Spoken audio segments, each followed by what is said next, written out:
What's up, guys? It's going to be a 27 squared tutorial video on changing out the brake pads on my 2016 Jeep Wrangler. This should be pretty similar for most vehicles, with exception to different size lug nut wrenches and sockets and such. But if you need some assistance on how to change out the brakes, follow along and I'll do a step-by-step tutorial. First thing you're going to want to do is get yourself prepared to get the necessary tools that you need. In this case, I've got a jack stands, a electric torque gun to get the lug nuts off, a pry bar, some different sockets and socket wrenches for the brake parts once we get the wheels off, and then some brake parts cleaner. You want to spray that on your rotors and stuff, clean those off, clean the calipers off. Obviously, you're going to need the brake pads that are appropriate for your vehicle. I went with the Darlast Gold. These are like a little bit of a higher end, so they'll last long and get some good wear on them. Also very important, get some brake lubricant. You're going to want to grease this or lube any of the areas where the brake, where the metal to metal touches. Keep it from scraping. And then I'm also going to be painting my calipers. So I've got some caliper cleaner here, some paint, masking tape, brush, mixing stick. So that's about everything that you'll need. You can obviously use like the jack that came with your vehicle, but I do recommend having jack stands. You do not want to be underneath this or in the way of it and it fall when you're trying to get the lug nuts or something off. So just make sure you're safe about what you're doing. Alright guys, so obviously we're going to need to get some power hooked up to this impact wrench here. So I get that plugged in. Got a nice strong forward and reverse on that. So that should make getting these lug nuts off pretty easy. Get the appropriate size lug nut socket for whatever your vehicle is. In this case, I need a 3/4 for mine.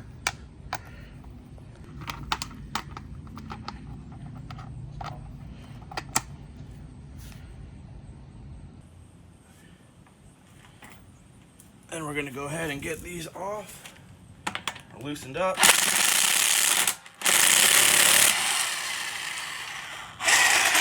You want to do this before you lift the car up, because otherwise you're not going to be able to get those off. The wheel's going to want to spin, so sometimes these get stuck in there because of the pressure. You just got to kind of knock them out.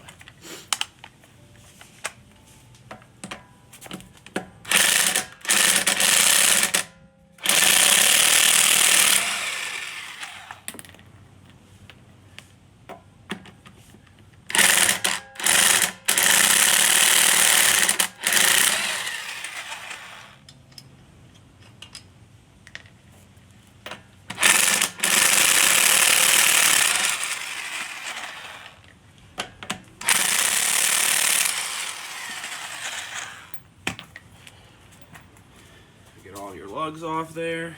All right, lugs are off. So now you're going to grab your, your pry bar for your jack.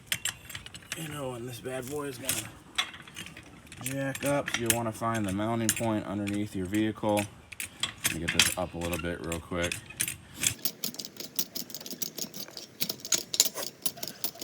These Jeeps sit up pretty high, so you got to get this thing up quite a bit. Here. And you can find a lifting point and go right under the frame over here.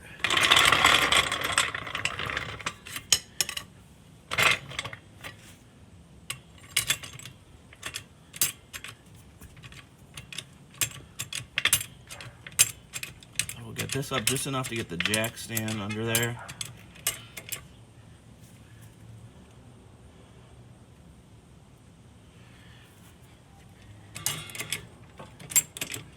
So we can get this wheel off. You don't have to go too much, just enough to get that up off the ground.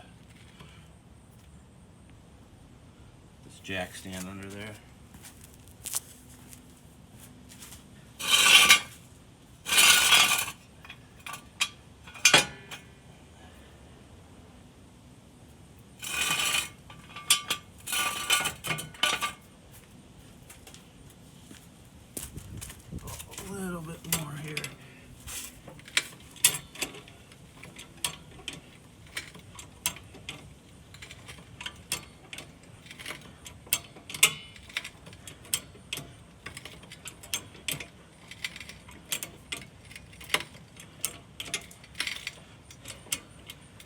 that should be enough to clear this jack stand that I put in place.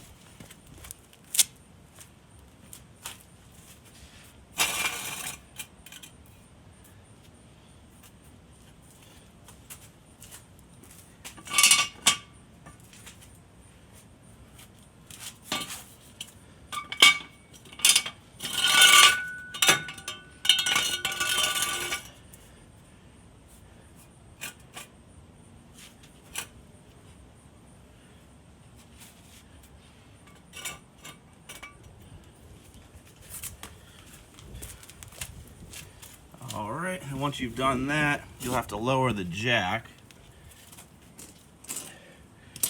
There's a slow release on the bottom here. Turn it just a little bit.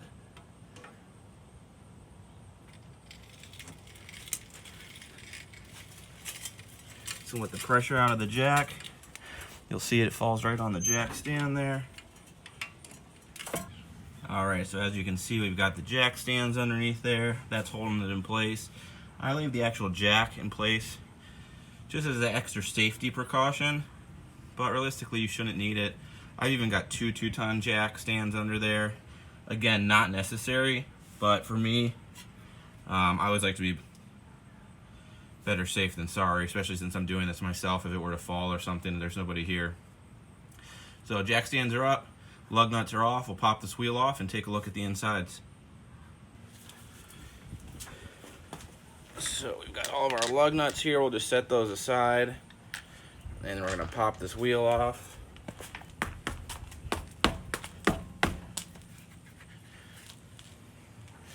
Might have to kick it to get it loosened.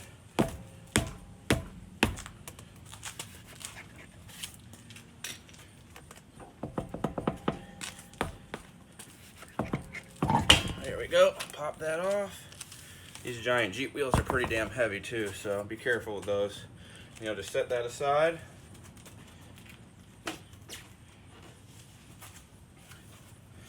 Then we can take a look inside here. All right, y'all, so at this point we've got the wheel off, and here you're gonna take a look and you'll see your brake mechanism. So you got your rotor, it's two-sided, some vents down the middle of it, keeps it from overheating. And you've got your caliper, which is two parts. There's gonna be a screw back here and a screw back here. If you just loosen this top one, this is gonna open up like a clamshell. This will fold open, and then you'll be able to see your brake pads in there. You don't have to take the second one off the back here unless you're gonna be doing your rotors as well. I don't need to yet. These are in pretty good shape, so at this point rotors aren't necessary. So I'm just gonna do the front and rear brake pad. Make sure you realize that there's two. There's a back side and a front side. You want to replace both of those. A lot of times people think it's just this front pad, so do both of those. So we'll get this taken off. What you need to do is make sure you get your socket wrench in the right socket. Sometimes you might need a pry bar depending on how rusted on this is. In this case for me it's a 1/2 inch socket, so I've got that set up. So we'll get these pried off here. So we'll go in here and make sure you've got it the right way. So this is facing backwards technically for you. So you want to make sure that you've got your wrench the right way and you're not actually tightening it. So to loosen it, you're going to be coming towards the rear of the vehicle. So we'll try and loosen this. Might even need like a, if you don't have a pry bar, you can fit in here because of the fender dam. You might need a pry, you might need to use like a little hammer or something to kind of give yourself some extra strength there, but I was able to go ahead and get that loosened up. So we're going to take this top one fully out so that we can open up this, you know, clamshell here. Let's get that fully loosened. You should be able to get to a point where you can do it by hand the rest of the way. There we go. Oh, still kind of tight there.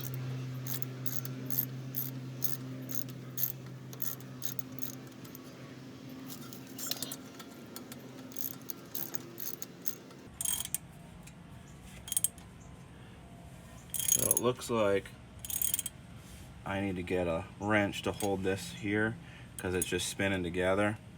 So it's not loosening up. So let me grab a wrench.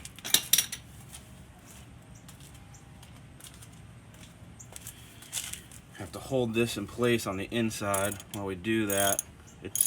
doesn't need a lot of pressure, but that was just spinning with the socket or with the bolt, so it actually wasn't actually loosening. So just hold that inner side there. You can take that off.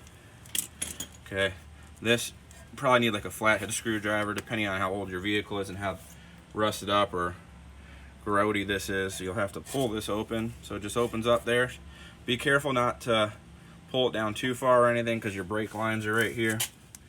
If you disconnect those, you know, your brake pad, so you're gonna have to flush your line and stuff.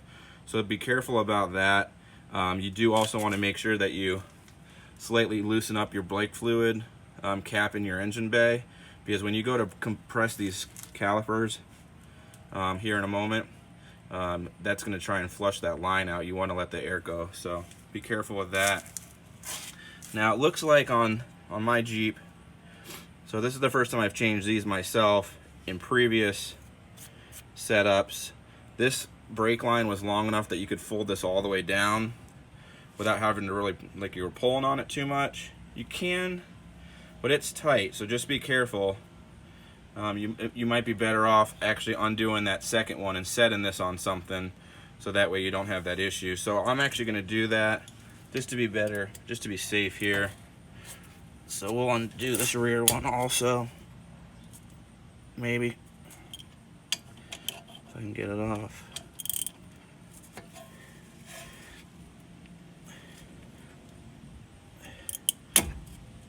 And that back one's on there pretty good. Let's see if we can get this opened up. Yeah, I should be able to set it there fine and still be able to get to the pads. So we'll just let that sit back there. Now that you got that clamshell, you know, basically that's what I call it, opened up. Here's your pads. They're held in place by these little spring clips. So there's one down there, one down there. You obviously want to make sure when you're putting these in that you're going with the right arc. It arcs with the shape of the rotor. So there's one there, one in the back there. Mine aren't even really that bad, but they were squealing on me. So I'm going to take them out and examine them. We'll take a look and see what's going on.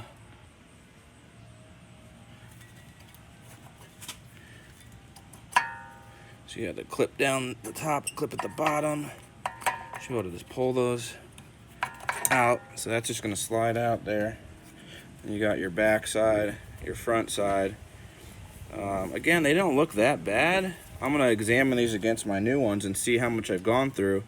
See if I can diagnose why they're squealing so bad. So I'll take a look here and see. And we got our new pads here. So I'm going to take a look and see what's going on with these compared to those ones and see if there's really much of a difference. So that's the outer and the inner. So you can tell not a ton of difference in thickness, but enough that it was starting to squeal on me, so I'm going to swap them out. I was starting to get that, you know, that screeching noise, which doesn't mean they're necessarily done yet, but it's kind of a warning that they're getting there. So I'll swap these out with these new ones that I got. See what difference that makes. Alright, so we got those pads off. I'm going to get the new one on the front. What you want to do is take some of that spray and you'll spray it on the rotors here. You can dust out any kind of dust or crud that's in, you know, your caliper parts, on your rotors, anything like that. You just get some of this cleaner I showed you guys earlier. We're just going to spray that in here. Get this stuff cleaned up. Let that sit. And then we'll be able to get those pads back on. Now again, like I mentioned earlier, with these you want to grease them with that brake lubricant. So that's going to go on this joint here, on this joint here. You can put it inside the spring clamps here where that goes. That's where they're going to be touching, so that's where it would rub. So you can go ahead and you can put that on there. That grease is going to just keep them from grinding down or anything. So you'll throw some of that on there. So we'll get that done here too. Alright guys, so we're back. We're going to get these pads put on. I painted the calipers off off camera because it takes a while for them to sit and dry and everything. So we got those painted up. We're gonna get the brakes pads on.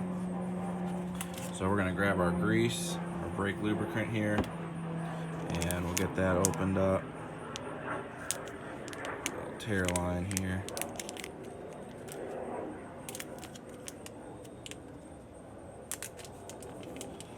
So it tears over, and then there's a little bottle symbol there. That's your, so you can get your lube out. So just take a little bit of that on your finger,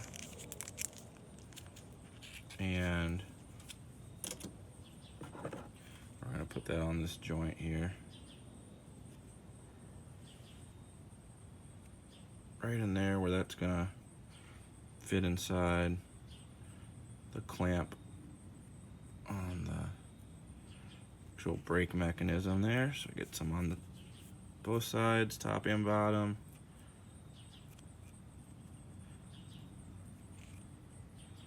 And then this will be able to just sit right back inside those clamps there. And obviously it curves with the shape of the rotor, so you'll know how to fit it in there. So get that all good to go. Can't remember if I did the top or bottom first last time. There we go. So that will just push right into place. So then you get your new pad locked in there. That's good to go. Now the next part, I forgot to mention this tool when I had the tools laid out at the beginning. It was still in my garage, so slipped my mind. But you also need a caliper compression tool or brake compression tool. They might call it different things at different places. Or if you have a C-clamp. But basically what this is for is that on your caliper, right back in there, that compresses your brake against the rotors. So when you take it off, that have been compressed from your pads getting worn down more. So we need to compress it back open so that we can fit both new pads in now that there's a thicker amount of pad on there. So this goes inside of here. You take an old pad, set it on the other side, and then you compress this against it. I'm gonna go ahead and pop my oil filter cap open real quick first, and then we'll get that done. Let's get this oil filter cap popped open. Let's get this up.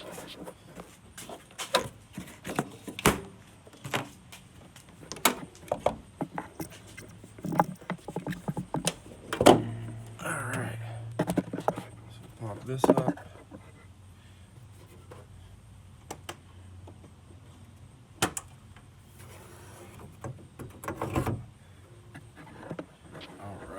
Then we can get in here. And you want to look for the one. It says the right thing on it, so you know what you're looking for. And we'll get that loosened up here. You just take it off, just barely. Just let some air out, because that pressure, when you start pressing that caliper, and it's gonna push pressure into that, and you want to just let that air come out so it doesn't start leaking through your lines. Alright, so we got the cap off. More importantly, make sure you don't forget to put it back on when you're done. Otherwise you'll have a problem. So what you can do is you can take an old pad, just set it inside there, and then you're going to get this knocked down so you have enough room to fit it inside. This is going to sit in here.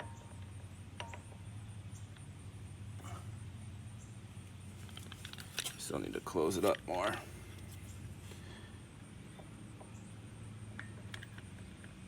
So that will sit right down inside there, and then you're just going to tighten this. Just slowly tighten it. It's going to compress that caliper bracket back into the cylinder. So then that way you'll be able to fit both your pads back in without having an issue. So just compress it in there, and you'll take that out, loosen it back up, slides right out, take your pad out. Now it should be compressed enough to get your other pad in. So you got your rear one. Now you'll notice on the Wrangler, the rear one's got this extra tab here. Make sure you put those in right when you're putting it on. So we get some of this lube on there. Get that all lubricated.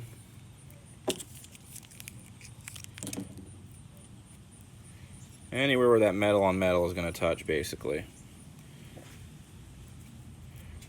You don't want that grinding.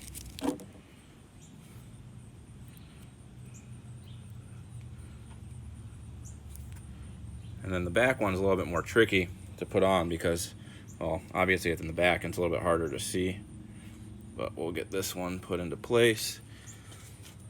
So again, you want to take it facing so it's the curvature is going with the curve of the rotor. So you can step back here, slide that in. Show you guys down in the back here. There's a spot down there at the very bottom. This will slide into place. And then up top here, that just slides right in there.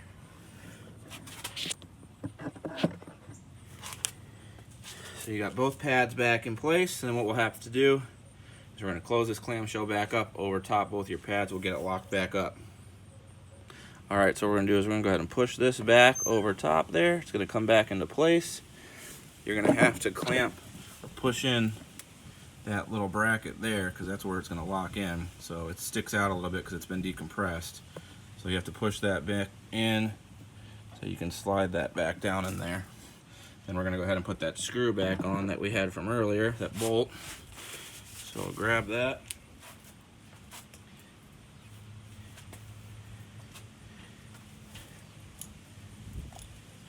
So we got our little bolt from earlier. That's just going to sit right back in that shoe there. Obviously you want to switch your socket back over to tightening instead of loosening. So now you're going to be going clockwise. Come on the back there. Start getting that tightened back on.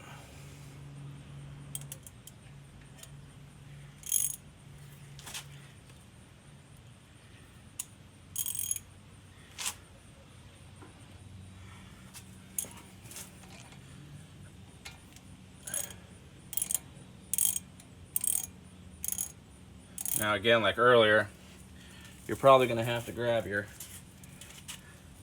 pliers there and hold that inner, because it's going to want to turn on you.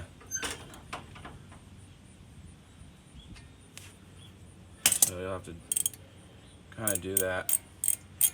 And when your ratchet's too loose, obviously it doesn't want to turn right. So get it to a point where it's tight enough that you can turn both at the same time. There we go. Get our ratchet on there. Get our pliers in place. And you don't want to over tighten this, just hand tighten it. It's about 25 pounds of torque there. That's re-locked in place. So now we've got our new pads on. Got the calipers painted. We're going to go ahead and get the wheel put back in place now. Get our wheel rolled over here so we can get this put back in place.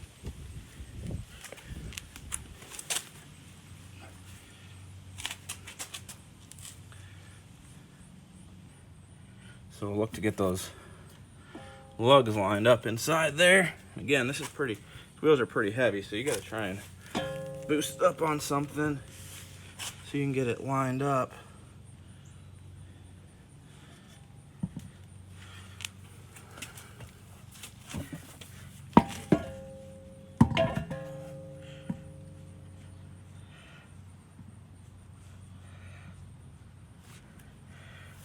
There we go.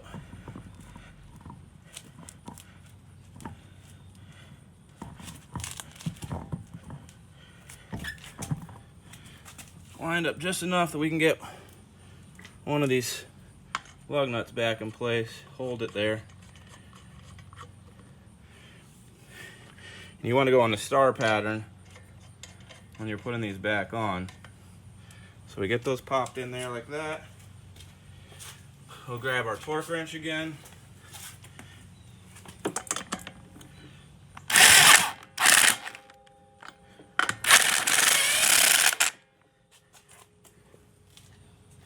Yeah, we'll get this torque back on there.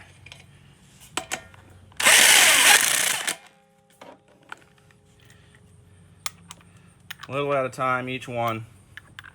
Get them on, and then you just go back around and retighten everything. There we go. Every other bolt.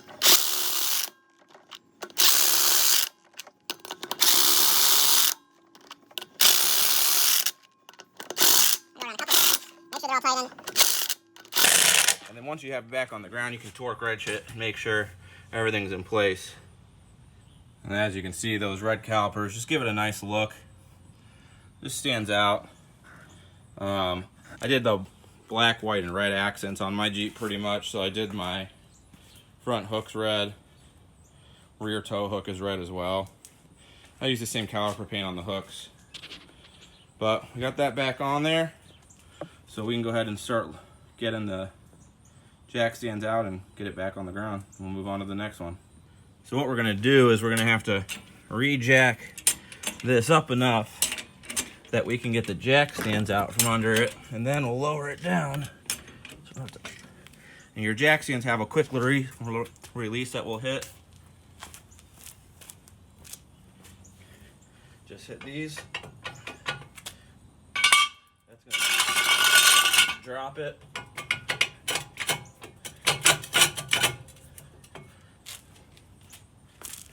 It pushes up a little bit when you do the release, so I'm gonna have to go up a little bit higher on this so I can get that second one out.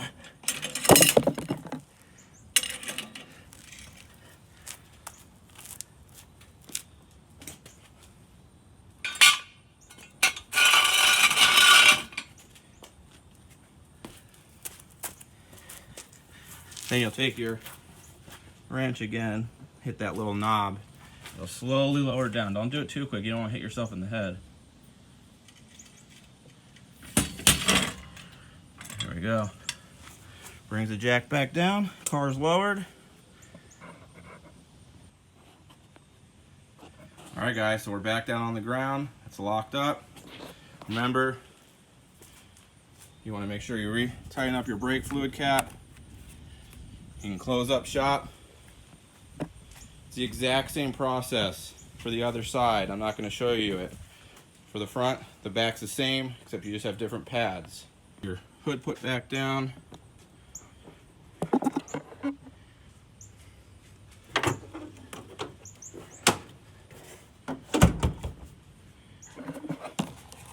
Your hood latch back. Both sides.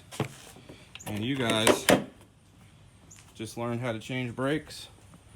So you can now do it yourself, save yourself a couple $100 on the labor. These pads, which again were like one of the higher tiers, there's less expensive, but I got the Duralast Gold. These were about $50 for both sides of the front total. So that's a pretty good deal. As long as you have some of the basic tools, you can get this done. Alright guys, till next time, thanks for watching.